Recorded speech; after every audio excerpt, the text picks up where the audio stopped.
Hi, my name is Mark Faber, and I'm the president of the Longmont Electric Aircraft Flyer Club. And we're a local RC aircraft club here in Longmont, and I have some members here with me, and not only members, but also members of our board of directors. Bill Miles, our safety director. We have Dave Hogue, the vice president, and John Stuckey, our at-large board member. Our club is Longmont Electric Aircraft Flyers. That's LEAF for short. We meet once a month at Hobbytown here in Longmont for our club meetings. We have also have indoor flies once a month at Roosevelt Gym. Our club has been around for quite a while. Actually, I don't know exactly how long. I'm not the oldest member of the crew right here, but I think John Stuck, aren't you I think it was 2005 when a lady named Joan DeGrosse started the club. So about 15 years then we've been in operation.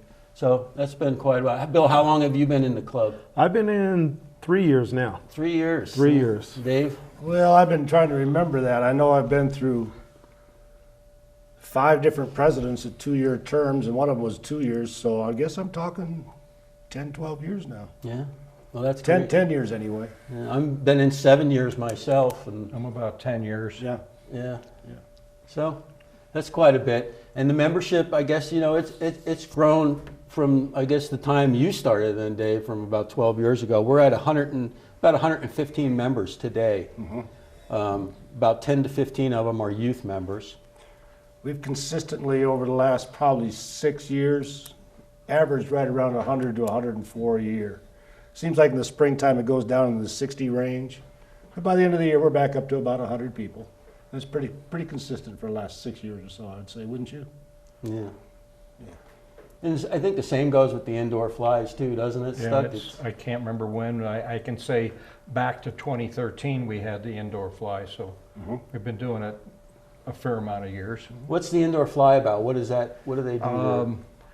Basically, we use the gymnasium at the St. Vrain Memorial building in Roosevelt Park. We fly little micro airplanes. Some of them have been as small as your hand size. Most of them are in the 12 to, I'd say, 16, 17 inch wingspan. And it's a place to go in the wintertime. When it's cold, we can't go out to the field. Anybody is welcome at the indoor fly, not just the members of the club. As long as they have an AMA membership, they can come to the fly. It's 2 hours on Sunday afternoons, and we have a good time just playing with basically our toys, our planes. It was for me, joining LEAF, I belong to another club also, but as a kid, I used to fly model airplanes and always dreamed of wanting to control a plane with radio control.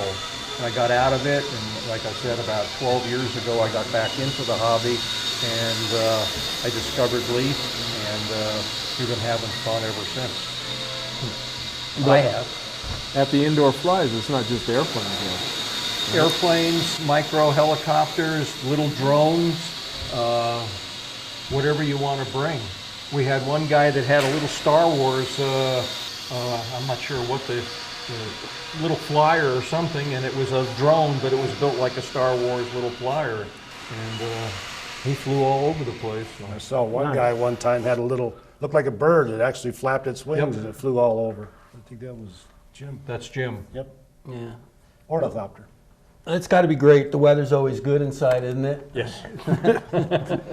Unlike flying outside, there's no wind, and it's right about 72 degrees all the time in the gym, so it's comfortable. Now,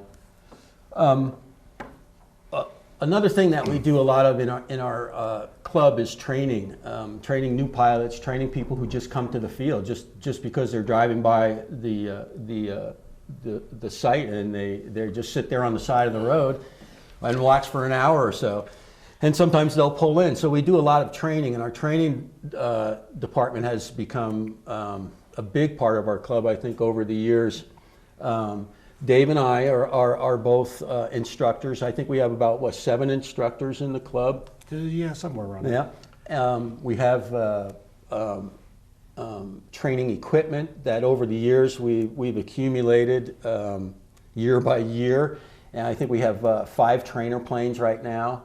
And we'll take anybody up that has never been up, or it's been years since they've been up, or no matter what the case. And usually we get about 7 out of 10 of those people to join once we get them up in the air. But I think the training department, has really done a lot for our club. So I have 0 airplanes, and I'm learning how to fly. I just need to learn how to land and take off. And I guess I'm done now. So does your father have airplanes? Yes. How many does he have? I don't know, but he got a new Osprey just yesterday. What's your favorite airplane? The A-10. Your favorite airplane is the A-10.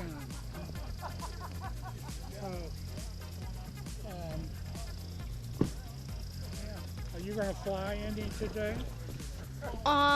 Yes, Mark said he'll take me up once the planes are all ready.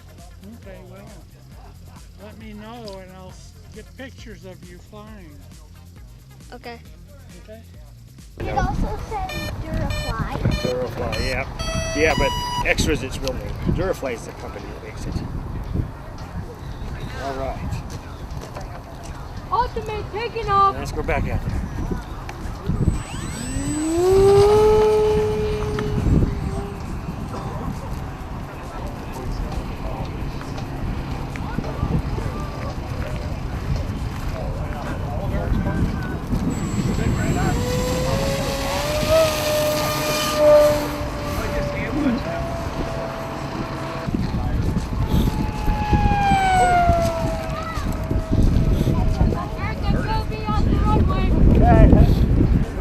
It's pretty fast.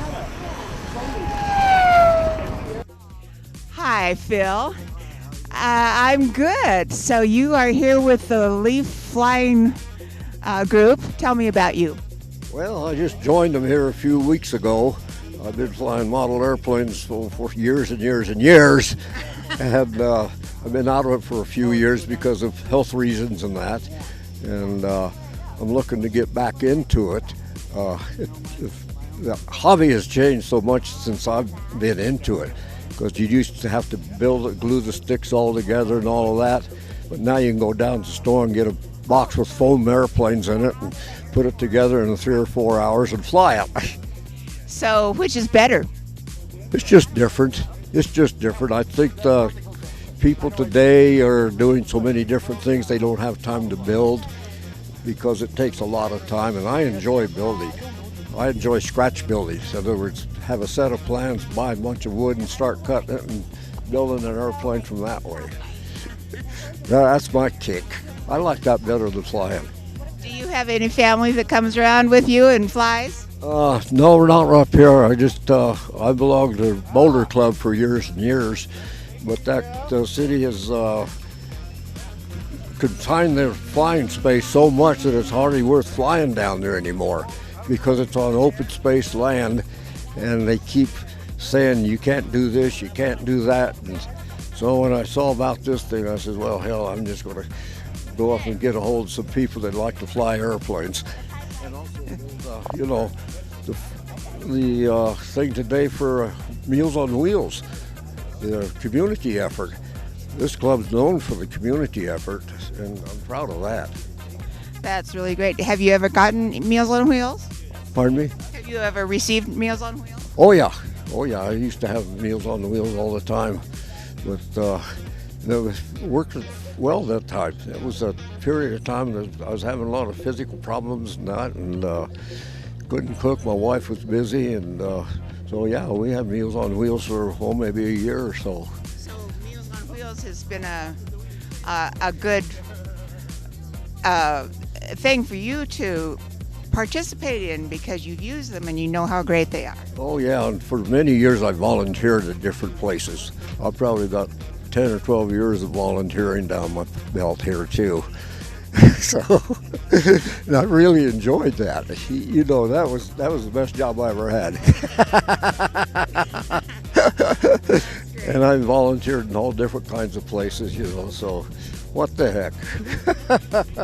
Phil, it's been an absolute delight to talk to you. Enjoy your day. I will.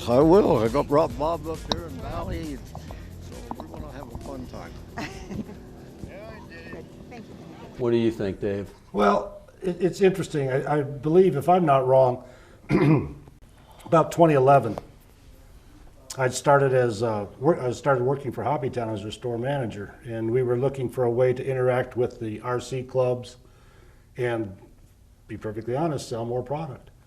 So we started bringing donuts out every second Saturday of the month in the summertime, donuts and water, and we have a sign-up sheet in the store. People would come out and try it, and of course we made some sales doing that, but it evolved.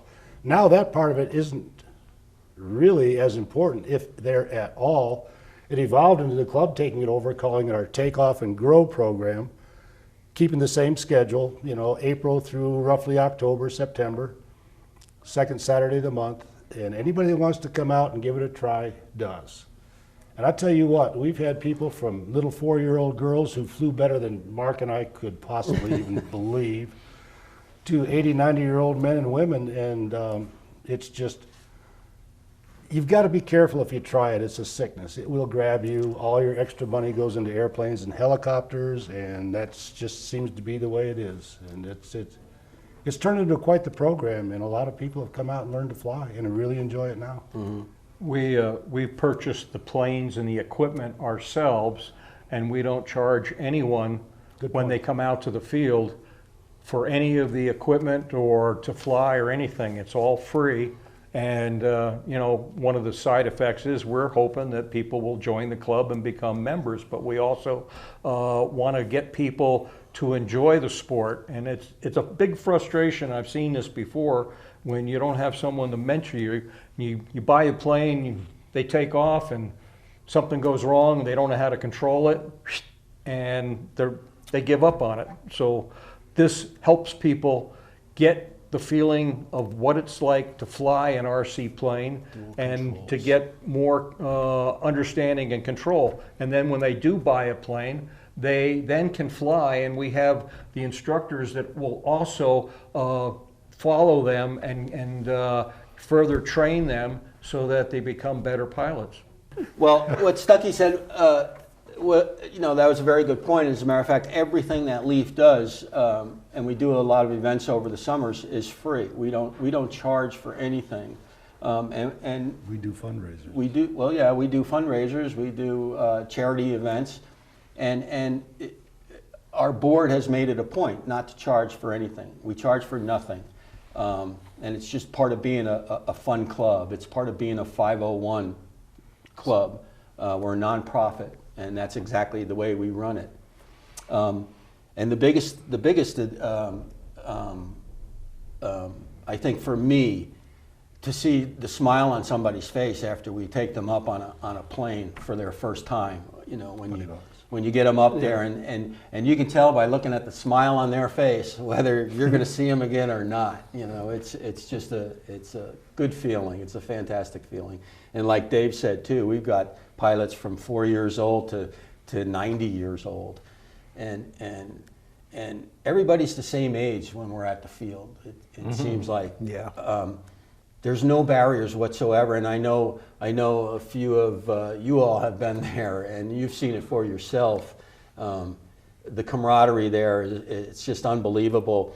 The amount of information that goes back and forth amongst the pilots and the bystanders and the people who are just standing there watching. It's just amazing to see the flow of information and criticism, the good time. Yeah, you know, you got to have thick skin when you're at the field, you know, because I'm sure there's nobody there that hasn't crashed a plane either. So you know, thick skin is a must. But I think you said it right. The key word was camaraderie. It is just fun. It's social, it's flying, it's everything that you get outdoors, you're on a bright sunny day, and you look forward to going to the field. You want to go see your friends, you want to go fly. And I can't say enough of how much that motivates me to get up and get down to the field.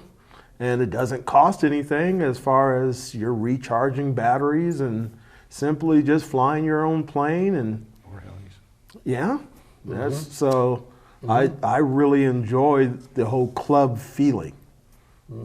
And just to make a point on that, like I say, I've watched this club evolve over the years. And I would say in the last 2-3 years, probably the last 2 years, we've had more participation from the members. We've had more fun with participation with the members. We've learned more, and it's just been a very light, fun atmosphere. And I think that's the best evolution this club could ever evolve to, if I'm using the right words here. But, you know, Stuckey made the point. We're a bunch of people. I was going to say old men, but we have young people, we have women. We're a bunch of guys playing with toys. Let's keep this as simple as we possibly can, serve our community, have a good time, and go home and laugh. And what more can you ask for?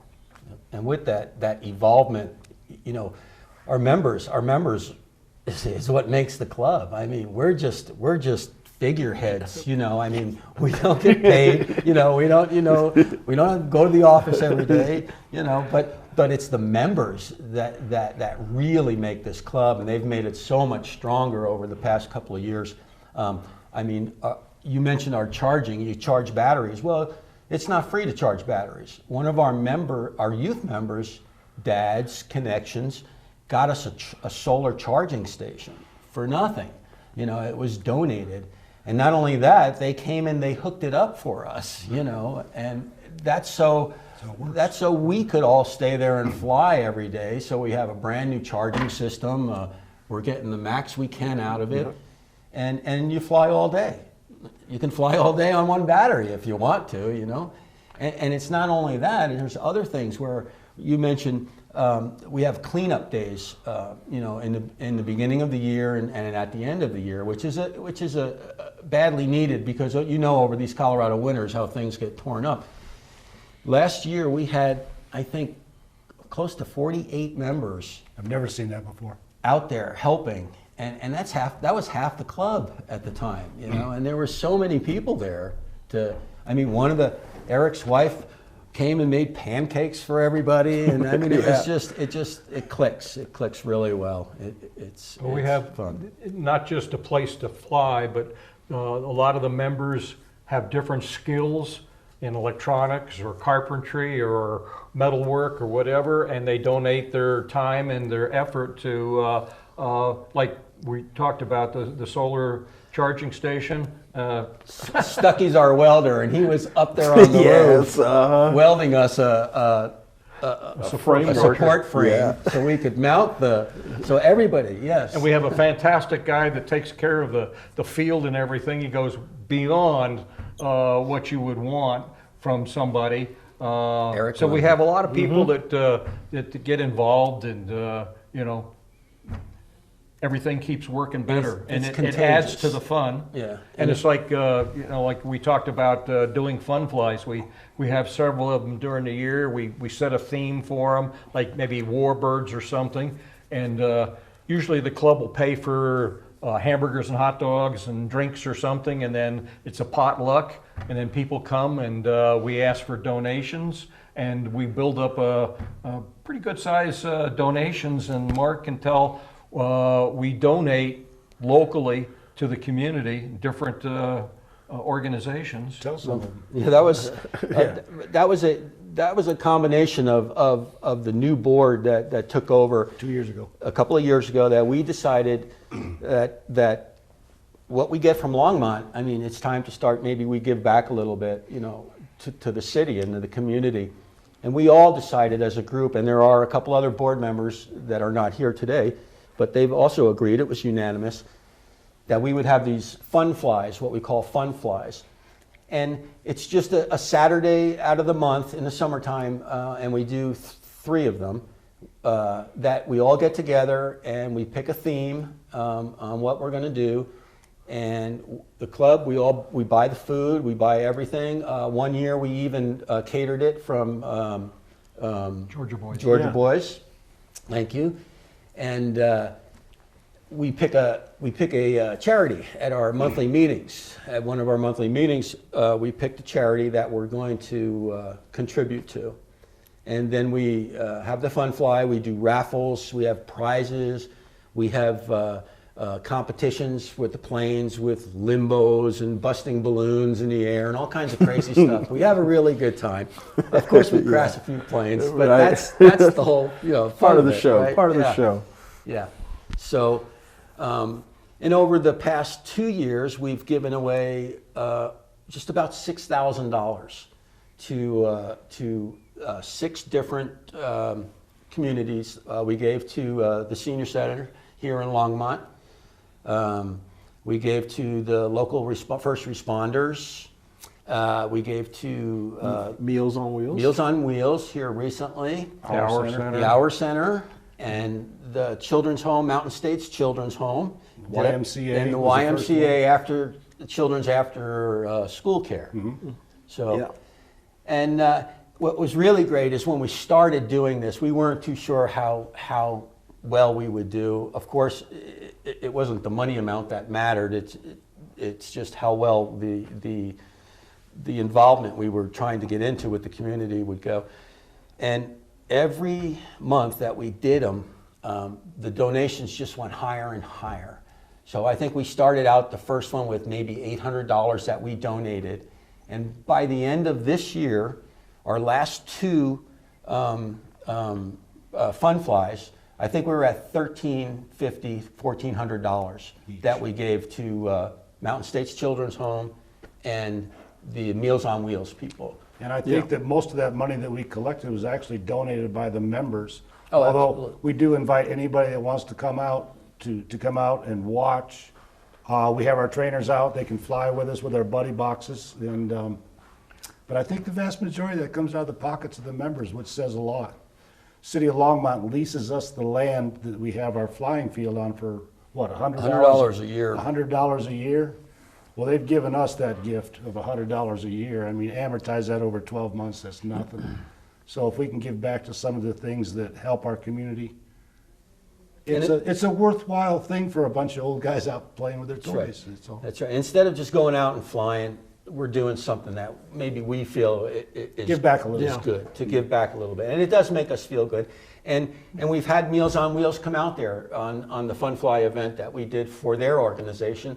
And they came out and they flew and they had a good time. And then they came to our meeting in which we presented the check to them, which we have.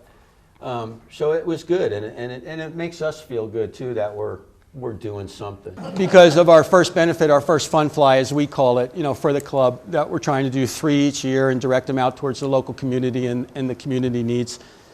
And we were really glad that the first one was picked was for Meals on Wheels, and we're really glad that you came to accept the check from the club for Meals on Wheels. Your donation really helps us financially. What we try to do with donations like this is we find a person or people, which we can do with this money, is we find people who are unable to really afford meals, and so a lot of them still want to pay because they don't want it to be charity. But if we tell them that somebody gave them a gift, then a lot of times they'll accept a gift. So we take them as sponsorships and we use them towards people that really need those meals. And that's what we'll do with this money. So thank you all. This is huge and we really appreciate it. Thank you.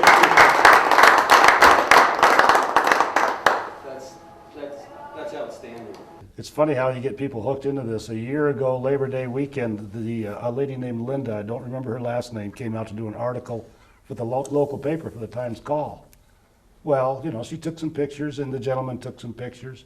We got to talking, then she spent about 45 minutes with a radio in her hand flying airplanes around, so she got hooked too, so that's how it works. Yeah. We're just hoping to do goodwill in the community and have the community respond to us with the youth involvement, with Last June, there was a big shindig out at the St. Vrain Innovation Center out on Quail Road, and they have their own little field out there, and now, I don't know how much was spent on that place, but I'd say a few $1,000,000. Yeah. And we have members from the Innovation Center, the students that have come out to our field out by Union Reservoir, and they have a good time flying out there. So it's a back and forth situation.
Yeah, the youth involvement is, for years we've been trying to increase it and get more youth out flying at the field.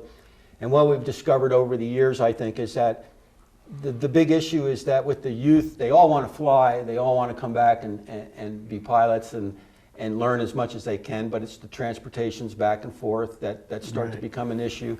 It's the fact that you have 3 or 4 brothers and sisters that they need to do things too. So it's kind of hard to get the youth membership as high as we'd like it to be, but at least we understand why it's so difficult. We had about 20 Boy Scouts out there a month or so ago, and I know 2 or 3 of those guys are going to be hanging around for almost ever, which is good. But we keep trying. We keep trying to think of ways that we can get more youth involved in it.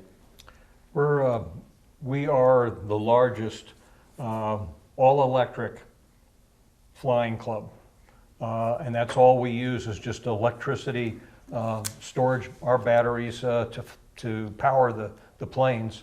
There is another club, Llama, based in Longmont, and that place you can fly anything you want, electric, gas, jet turbines, but we are the only and the largest electric club in Colorado. No, we aren't. I didn't know that. Yeah, we are. Yeah. Which is nice because in our location, of course, we're right next to Union Reservoir. We're on Road 26 here in Longmont, just south of Union Reservoir. It's a beautiful, you couldn't ask for a more beautiful location to fly. I mean, we have the mountain, the snow-capped Rockies in the background. We have a gorgeous lake right across the street. So if we were over there buzzing around in electric gas-powered airplanes, we'd be bothering a lot of people because they make noise. So flying electric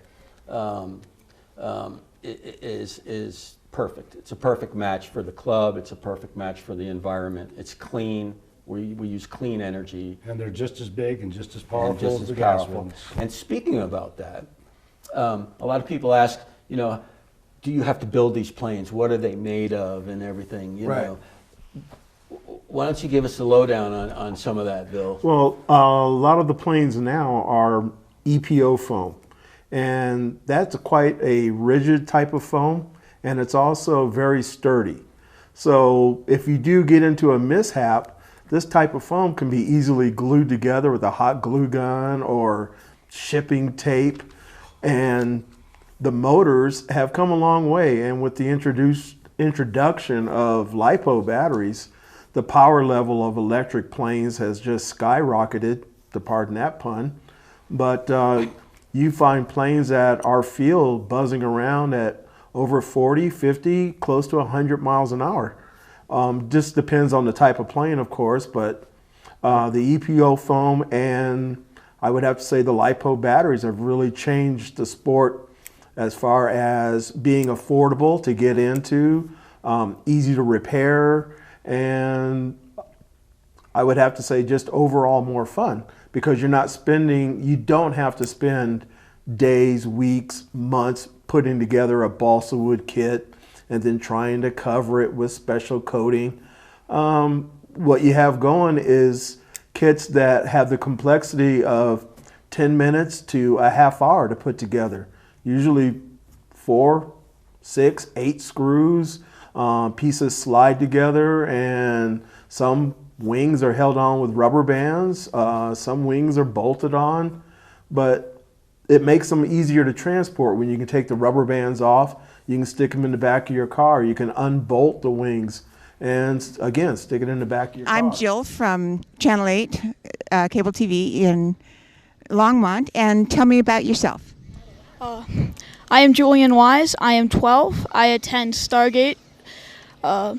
I fly out here often, and this was my first flight on this plane, and it flew really well.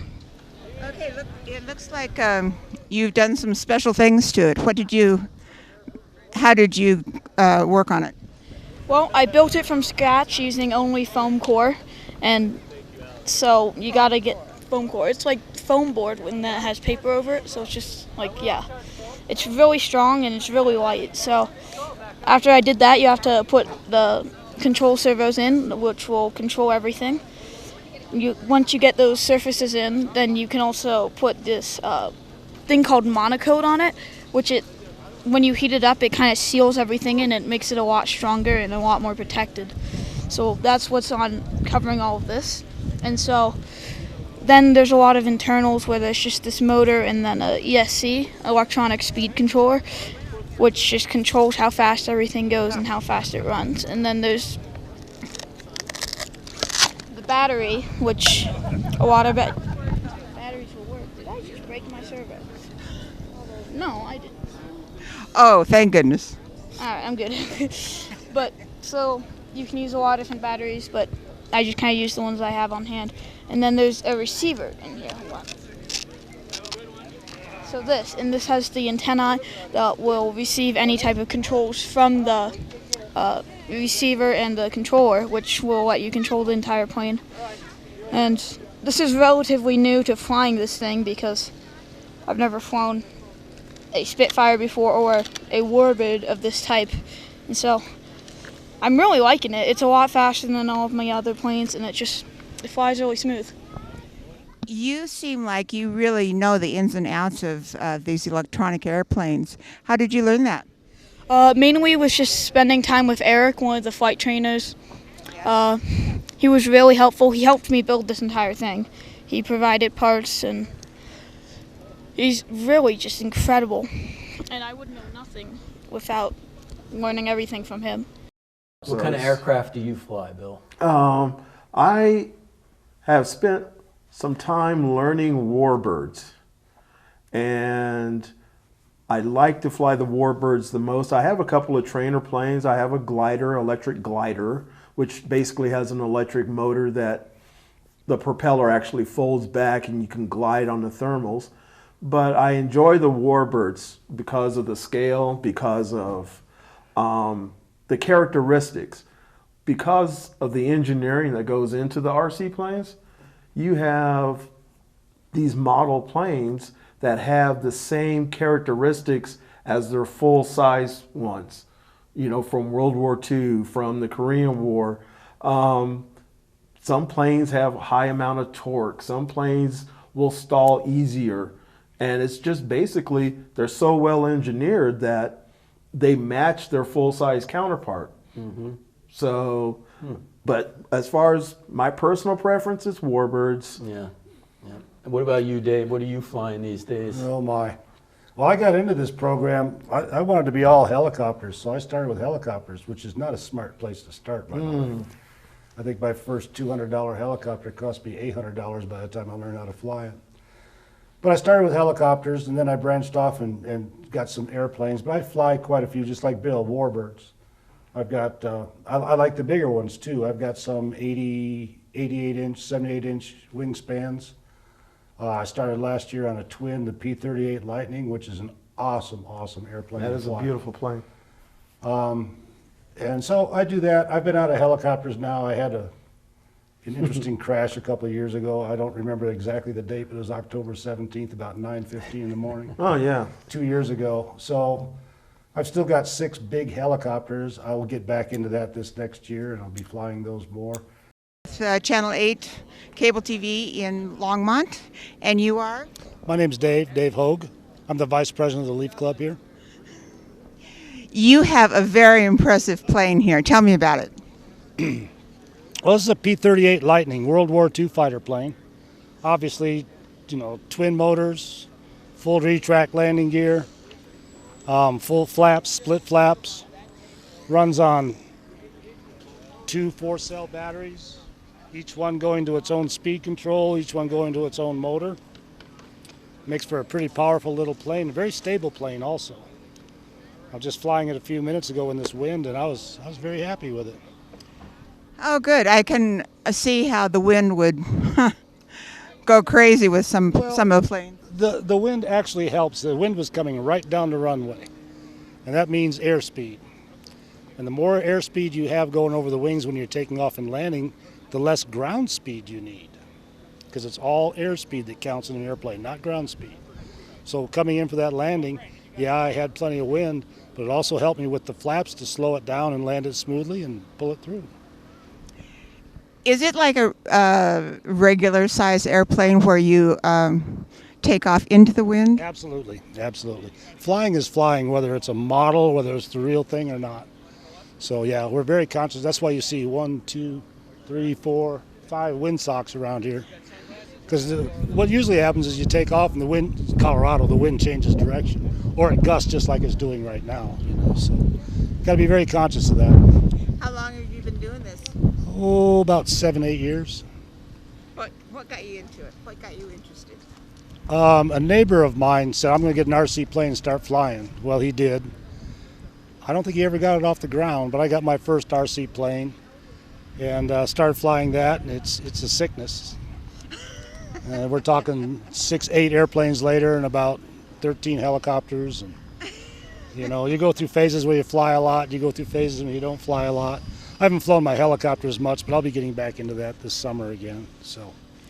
Are the helicopters kind of noisy like real helicopters? Oh yes, very much so, very much so. Very powerful. My biggest one runs on 2 6-cell lithium polymer batteries at 5,000 milliamps each. So I'm running real close to 58 volts, which would mean hooking 5 of these cars together. And that would be the same voltage that I'm using in my helicopter that lasts 4 minutes. And then I have to land it because I'm out of juice. So they take a lot of power. So can you amplify that power and give it more longevity? You could, but you're looking at a weight to power ratio then. If you start putting in much bigger batteries, it weighs a lot. My biggest helicopter weighs 8 pounds anyway. And it takes a lot of power to fly the thing. And RC helicopters, the nice thing about them is you have positive pitch, you have negative pitch. So you can fly them upside down, hover them upside down, do all kinds of tricks that I can't myself personally do. But we've got some guys here that really can. So. You still have time to learn that. Yeah, I'm still young. Yeah. Hopefully. Hey, you want to tell me about this other plane? Sure, that's a T-28 Trojan. It's a trainer plane. Once again, nice size to fly. It's not too big, not too small. Runs on 1 battery, obviously, because it's got only 1 prop in it. Just a real stable, real easy plane to fly. So if you have two props, propellers, you have to have two sets of batteries? Usually. Usually. You're running two motors, two speed controls, and two batteries. And you can do it with one with a Y harness in it, but it's a lot easier just to put the two in. And when you're running a twin like that, actually my batteries last a lot longer than that airplane. I can fly that for 10, 12 minutes. This one I'm only going to get 4 minutes out of. You couldn't fly to St. Louis. I had to stop a few times in between. No, I couldn't fly to St. Louis. Okay, so did you build these yourself, or did Most you? of them come in kit form, yeah. They call them almost ready to flies, which means you've got the basic parts and everything. Then you put them together, do the wiring. I do the programming on the radio, programming on the, because that's got a control board in that. That one, the doors, the sequential doors open, the landing gear comes down, and the flaps come down. When you put the gear back up, the gear goes, then the doors close. So it takes a lot of programming to get it right. But once you do that, it flies pretty stable. So that really is good. I am totally impressed by this plane. So if somebody wanted to get involved in model airplane flying, how would they go about it? Well, the best thing to do, you see our trainer planes like this Apprentice right over here. Okay. Best thing to do is go get yourself one of those. It's ready to fly, everything in the box. You've got a battery, you've got a transmitter, you've got the airplane, you've got a charger. Roughly mid-200s, get the whole thing. Bring it on out here, we'll help you learn to fly it. You put down the money and it's a very easy thing to learn to do. So if you knew nothing about it, could you come to one of the meetings and say, I want to learn to fly, but I know nothing, will you help me? Get on our website. There's 7 of us trainers. Anybody's got a blue badge. Get on our website and just say, hey, my name's such and such and such and such. I want to learn how to fly, and somebody will get in touch with you within a day. And what's the website? LeafRC.com. LeafRC.com. LEAF, like in the leaves on a tree. Right. Okay. Yep, and we're happy to help anybody.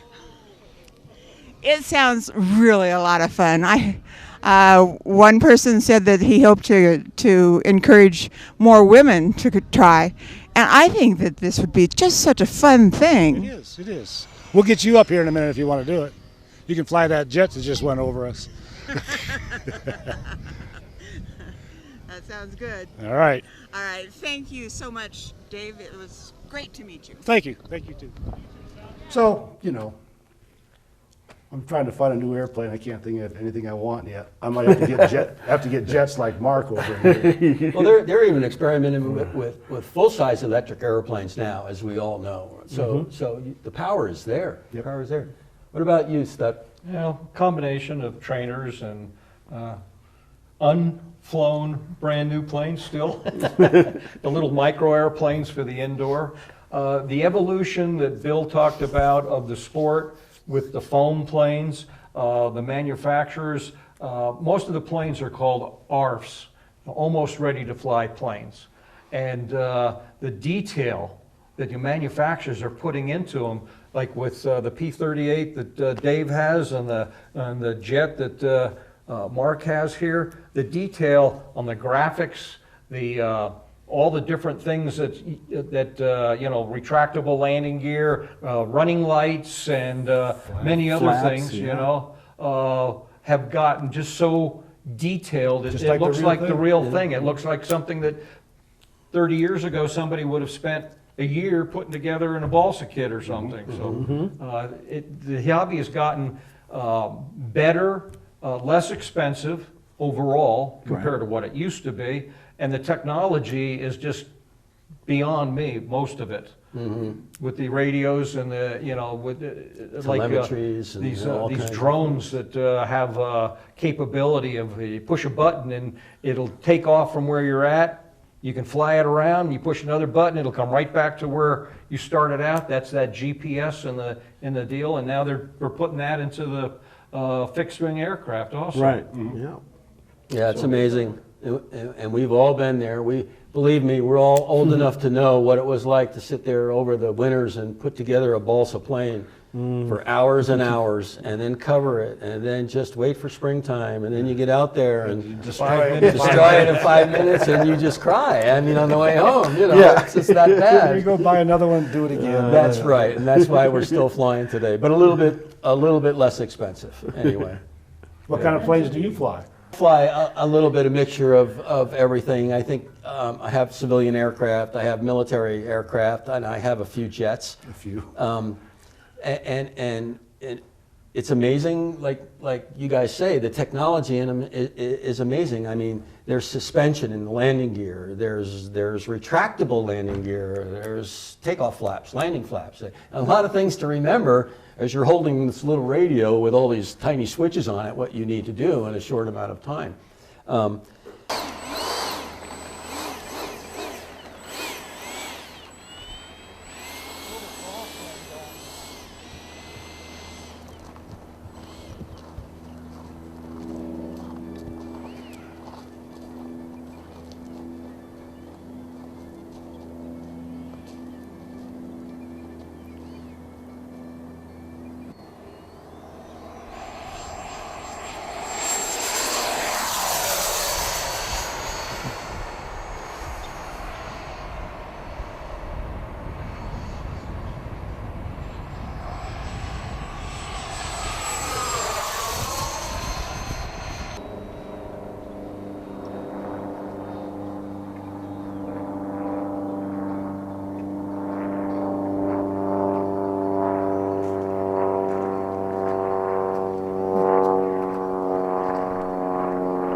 And what I really like is the fact that our planes today, I mean, I think my most expensive plane today that I've purchased, and I have some big ones, was maybe about $300, $350, for a good size, 56, 7-inch wingspan, and things like that.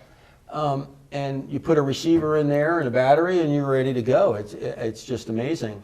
As far as the beginner planes go, the trainer planes, when you're starting out, it's always advisable, to start out with a high wing plane because of its forgiving characteristics. Of course, if you come out to the field and you watch everybody else fly, there's no way you want to start with a high wing plane. I mean, I want that jet, or whatever. But our typical trainers, and we have 5 of them, they're called the Apprentice, and that plane with a radio you can buy right out of Hobbytown today for $250. And radio, battery, charger, airplane. And you can be flying in as fast as you can charge up that battery. You can get up there and fly. And it has about a 60-inch wingspan? Yes, yes. It's not a small plane, but a large plane is easier to control when you're starting out with a slow-flying large plane. But you can pick one up for about $250, and like I said, as soon as you charge the battery, you can go fly. That's not necessarily what we recommend, because, like I said, with our training department, we have dual-controlled radios. Fly ours first. Yeah, come destroy ours first, and then fly your plane. But we hook up 2 controllers, 2 radios to one plane, and the instructor takes you up, and he'll tell you when you have control of the airplane, and he'll tell you when you don't have control of the airplane. So there's really, the risk of you crashing, a new pilot crashing, is very slim. Not that I can say it hasn't been done, because it has been done by all of us. But that's because, we take chances. Our trainer planes have trained thousands of people around here. Easily. Yes. The planes we've had, we've taken up thousands of people. And our planes show it, but Eric keeps them in good shape, so they look pretty good. But for about $250, you can have a radio and a beginner plane, and that plane will take you right from beginner to expert. It will do everything any other plane will do, just a little bit slower, and it's a good plane to learn on. Of course, you can buy planes anywhere from $50 up to $5,000, you know, if you want to. We won't chat about what helicopters cost. Yeah, that's a different league. It's against the rules. Yeah. But anyway, it's very affordable sport, and we'd love to have you come out to the field, and you can contact Leaf anytime, and on our website and leafrc.com, and we will gladly take any new pilot that wants to go. Yeah, up. send us a note, say, hey, I want to learn how to do this. Here's my name, number, give me a call. And one of the trainers will give you a call, and we will get out there and we will play. I mean, learn how to fly. Okay. I was just about to take this young lady up, and so I'm one of the trainers. And as people come in, we grab them. If somebody pulls in new, we like come in and we say, you want to fly? We show them around because it's such a great sport. And they love, you know, show them the planes, and then they get interested in planes, and we say, do you want to take one up? And they're like, no, I don't want to crash it. But you can't crash it. We can crash it, but they can't because we have, let me show you. So we have two radios, and so this is the one I would hold, and it says instructor on it. Has a switch on it that I throw, and when I do that, when I throw that switch, then this one here has control, while I've got this one pulled. Oh, so it's sort of like student drivers. Yes. And so then the student can fly this one around, you know, control, go left, right, and then when they're in trouble, I let go, and I have control. And so when we're teaching them to land, we come in, we tell them, you know, how to do it, go round and round first, teach them the pattern, and then they start getting lower and lower. We teach them the word abort, and abort means hit the gas, wait 2 seconds, turn right, because you're about to crash the plane. That sounds like an important rule. And if the student doesn't realize that, then I take back over, grab the plane before it hits the ground, take back off again, give them control, and then they go around and do the same thing again. So did you crash very many planes before you got it all figured out? Well, so there's a creek over here, and water in it, and a bridge. And the bridge is named after me because I've used it more than anybody else in the club. And tell me your name again. Eric Lemon. Eric Lemon. Okay. And you know, it's a big field out there. I've been in all parts of it, picking up debris, bringing it back, take it home, put it in a box, and you know, put it back together, glue it, and come back out to the field and fly it again. So it's just a great sport. One of the expenses is membership in the Academy of Model Aeronautics. They provide insurance at the field if you happen to crash into somebody's car or something, which we don't work it out so you don't, but there's also a membership fee for the club, and that pays for maintenance at the field and our runway, and it's very reasonable compared to other clubs around, and you have to have an AMA membership to fly out the field. That's just a requirement. Yes, we're an AMA certified field. Everybody in the club is an AMA member. We are active with the AMA. Gold leader. Gold leader clubs every year. And we also try to take you know, the advice of the AMA and more community involvement and more youth involvement and things like that. The AMA is very active with the flying clubs across the United States.